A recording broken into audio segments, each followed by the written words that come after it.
Bienvenue tout le monde. Je vais juste hop, faire un coucou à tous. Vous êtes 18 en vidéo. Oh, c'est bien. Donc, et on a beaucoup de gens qui sont en train de dire bonjour sur le chat. Donc, si vous avez une option Zoom, il y a un chat si vous permet de discuter par le plaisir. Donc, on va vous parler du projet du réseau, qui est un projet qui nous anime depuis plusieurs mois, que l'on prépare depuis assez longtemps, dans l'objectif de répondre à des problématiques qui nous paraissent assez importantes, assez sérieuses, et qui, à notre avis, sont très mal gérées à l'heure actuelle. Comment dire, la prise en charge de la santé mentale en France, à mon avis, est catastrophique. On y est confronté de façon assez régulière, mais la prise en charge je dirais du bien-être et de la qualité de vie au travail des soignants dans le domaine de la santé mentale, c'est pas beaucoup mieux, de façon générale, et c'est à ça qu'on essaie de répondre. Alors, pourquoi est-ce que nous souhaitons lancer ce réseau? On constate que les praticiens du domaine de la santé mentale et du domaine des psychothérapies en particulier sont très isolés et font souvent face à des situations qui peuvent être assez difficiles à vivre. Donc, de façon générale, déjà, les risques qui sont inhérents au métier, être confronté au suicide de patients, c'est quelque chose qui n'arrive pas dans toutes les professions et c'est quelque chose qui est impactant. On peut avoir à gérer des cas de maltraitance, pareil. Des petites tensions, on va dire, quand on soigne des patients qui ont des troubles de la personnalité. Donc, c'est un métier qui est assez haut en couleur. Mais on n'est pas sur des situations de crise physique. C'est pas comme des policiers qui se font agresser dans la rue par des malfrats. Nous, on est sur des crises qui sont plus psychologiques. On va être confronté à des choses qui sont très impactantes et qui vont aller nous pousser dans nos retranchements, qui vont aller taper là où nous avons nos limites. C'est-à-dire que c'est un métier qui appuie là où ça fait mal. C'est un métier passion. Il y a très peu de gens qui décident de travailler dans le domaine de la santé mentale parce qu'ils ont envie de gagner de l'argent. En général, les gens qui sont passionnés par le fait de gagner de l'argent, ils vont plutôt devenir banquiers. Donc, les gens qui sont passionnés par la santé mentale, eh ben, en général, ils ont envie de soigner leurs patients. Ils ont envie de soigner leurs patients, ils se retrouvent confrontés à des situations de mal-être parfois extrêmement profondes, d'injustice sociale, et ces situations peuvent déclencher des sentiments d'impuissance. Ensuite, une autre problématique, c'est que les psychothérapies, c'est un domaine professionnel qui est d'une technicité assez étonnante. En fait, dans l'esprit du grand public, les psychothérapeutes, c'est l'image d'Épinal, du psy à la Freud, ils sont dans leur gros fauteuil, ils disent bonjour, après ils ronflent à moitié pendant la séance, et pendant que le patient raconte ce qu'il vivait avec sa mère, et puis après le patient donne de l'argent, il rentre chez lui. En fait, les psychothérapeutes qui font bien leur métier se forment en permanence, doivent sans arrêt acquérir des compétences et sont confrontés tout le temps à leurs limites. Le problème qu'il y a, c'est que quand on est psychothérapeute, se former, ça veut dire recevoir moins de patients. Donc c'est un manque à gagner, ça a un impact sur les revenus des psychothérapeutes qu'il n'y a pas dans beaucoup d'autres professions libérales et qui explique en partie pourquoi c'est un métier qui est mal rémunéré. Les libéraux du soin en santé mentale font partie des libéraux les moins bien payés à niveau de diplôme égal. Ces éléments sont les causes, de façon générale, d'un risque de burn-out particulièrement élevé chez les praticiens du domaine de la santé mentale. D'après des statistiques récentes de France Travail, pratiquement 2 étudiants sur 3 qui suivent des formations dans le domaine du bien-être n'exerceront jamais dans ce domaine. Ça veut dire que, de façon générale, c'est sur toute la France, les personnes qui étudient dans le domaine des psychothérapies ne s'installeront pas. La personne sur 3 qui se jette à l'eau et qui ose aller se confronter à des patients et se mettre face à ces difficultés s'expose à un risque de burn-out qui est assez élevé, puisqu'on a à peu près 40% des professionnels en activité dans le domaine de la santé mentale qui sont en burn-out. 40%, c'est beaucoup. En fait, les domaines du soin sont très impactés par le burn-out, mais le soin en santé mentale, c'est encore pire. Et ça, ce sont des chiffres avant Covid. Et on est encore pire à l'heure actuelle. Il faut savoir qu'à l'heure actuelle, au niveau international, partout dans le monde, il y a une pénurie de soignants dans les hôpitaux psychiatriques. Parce que les soignants font des burn-out, donc ils partent. Et comme ils partent, l'équipe se retrouve en sous-effectif, ils n'arrivent pas à les remplacer. Et donc il y a encore plus de burn-out. Ce risque de burn-out est particulièrement élevé chez les jeunes praticiens. Donc plus les personnes viennent d'être formées et commencent dans la profession, et plus elles sont à risque de prendre un mur. Et c'est pour ça, en fait, qu'il y a aussi peu de gens qui s'installent. C'est parce qu'en fait, les gens sont pas cons, simplement. C'est comme c'est une profession qui est très confrontante, mais ils y vont plus long. Ça fait peur. L'exemple type, c'est le suicide de patients. On est un métier dans lequel il est pratiquement impossible d'exercer et d'arriver à la retraite sans qu'on ait un patient qui réussisse une tentative de suicide. Je ne vous parle pas du fait d'avoir des patients qui font des TS. Il y aura des tentatives de suicide. Je vous parle de patients qui réussissent. Et il y a une étude récente, qui date de 2021, où ils sont allés regarder le vécu des professionnels de la santé mentale quand leurs patients se suicident, qui démontre que le premier réflexe, c'est de se replier sur soi-même et de s'attribuer la responsabilité du suicide chez la majorité des soignants. C'est-à-dire qu'il y a beaucoup de soignants qui s'attribuent la responsabilité de leur contexte. Et c'est rarement abordé en formation. Nous, on en parle dans nos formations, mais effectivement, il y a beaucoup de personnes qui découvrent cette réalité quand ils sont sur le terrain. Vous parlez de la rémunération des praticiens dans le domaine de la santé mentale.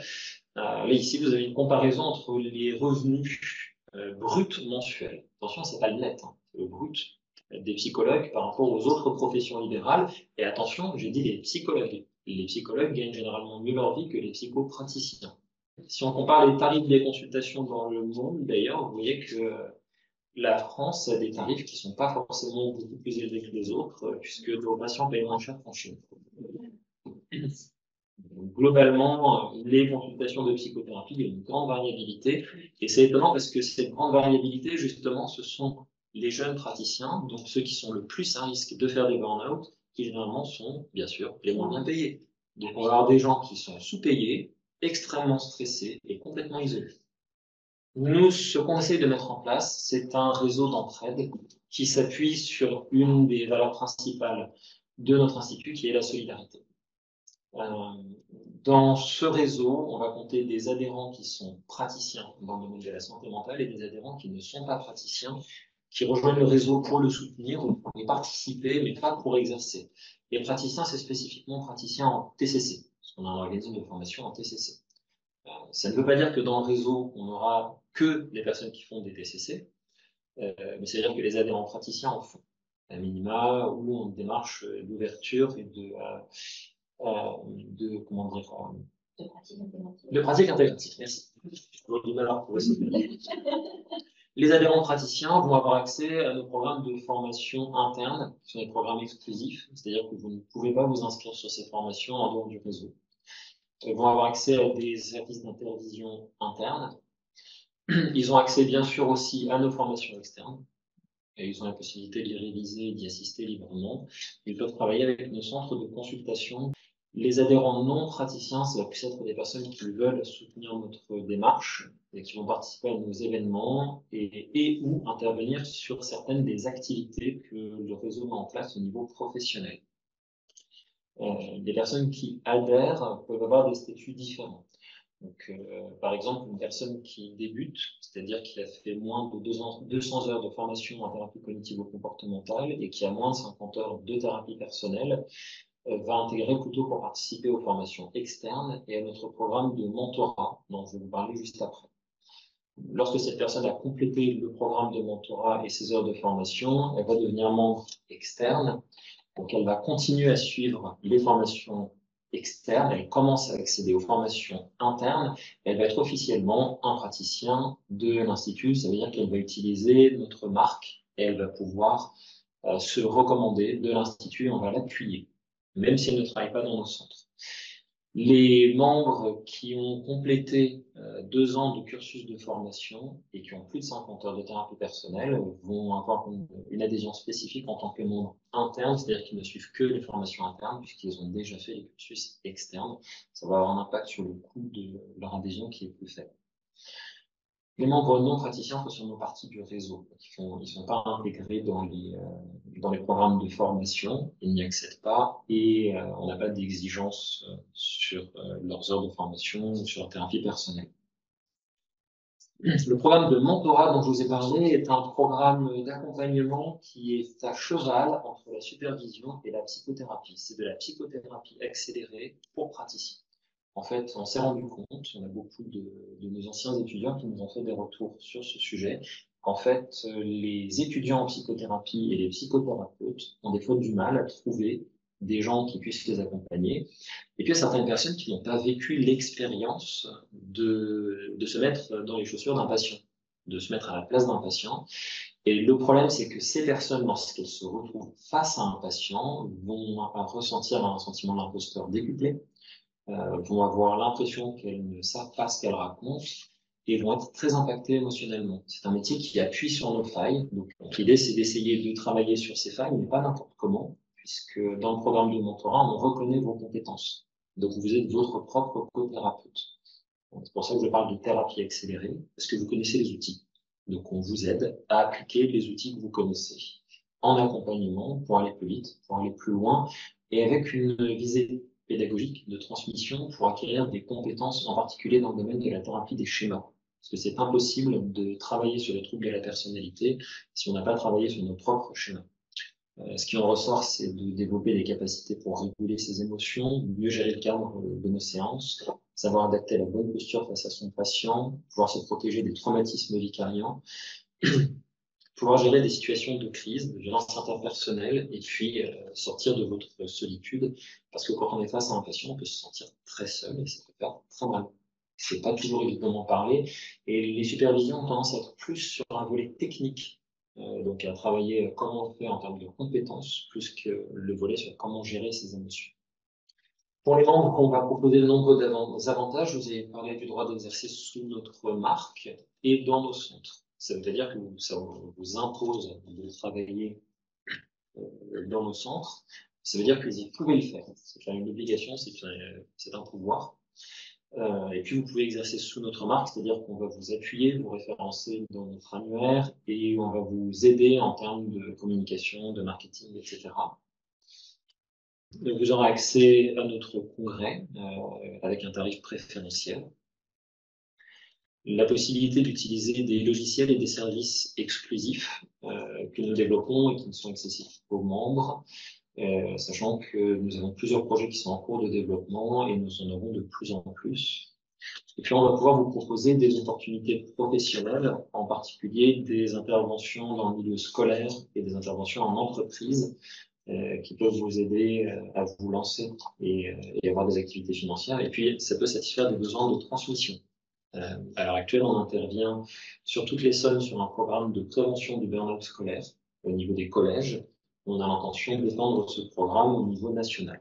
Donc, on aura besoin d'intervenants et bien évidemment, nos intervenants seront les membres du réseau. Donc, je vous ai parlé de centres. Nos centres, ce sont des équipes de praticiens qui collaborent et qui travaillent ensemble, qui ne sont pas isolés du coup, qui vont avoir accès à un équipement de pointe, avec tous les équipements pour les bilans psychométriques, les équipements de réalité virtuelle, de neurofeedback, etc.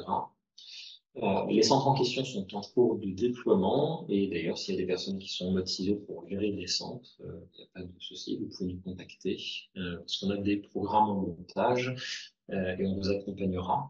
Pour l'instant, nous avons 2 centres actifs à Draveil et à Marseille, et un centre en développement à Lyon. Les formations externes, la plupart d'entre vous les connaissent déjà, hein, ce sont nos cursus avec les bases des TCC de la première à la troisième vague, la psychopathologie, aborder du point de vue de la neurocognition, de la remédiation cognitive, le programme d'instructeur de mindfulness, l'accompagnateur de troubles neurodéveloppementaux, la thérapie cognitivo-comportementale et les TCC de quatrième vague, donc toute la partie neurofeedback et nouvelles technologies. Quand je vous parlais des formations internes, donc, on a des formations déjà sur pied, d'autres formations en cours de construction. Le principe, c'est que les membres du réseau bêta-testent toutes les formations qui deviendront un jour des formations externes, participent à leur développement et du coup suivent ces cursus de formation donc, autour de l'hypnose cognitivo-comportementale, l'addictologie, la prise en charge de troubles du comportement alimentaire, les formations sur les bonnes pratiques dans le domaine des bilans psychométriques pour les troubles de l'attention, les troubles du spectre de l'autisme, les tests de QI, la prévention du burn-out du praticien, c'est-à-dire qu'on vous forme sur les bonnes façons de se positionner dans le métier pour ne pas faire un burn-out, sur le coaching cognitivo-comportemental pour pouvoir intervenir en entreprise, la thérapie des schémas, la possibilité d'animer des formations en TCC, parce que les membres du réseau deviennent progressivement les formateurs du réseau, en particulier sur les formations externes. Et on peut vous apprendre aussi à gérer un centre de consultation si vous avez envie de vous lancer avec une équipe. Ça n'est qu'un extrait de ce que nous sommes en train de développer. Il y a d'autres formations qui sont en projet et qui viendront alimenter ce catalogue petit à petit. Toutes les formations ne basculeront pas sur le domaine externe, c'est-à-dire que à peu près les 2 tiers de ce qui est développé en formation interne restera en formation interne et une exclusivité des membres du réseau.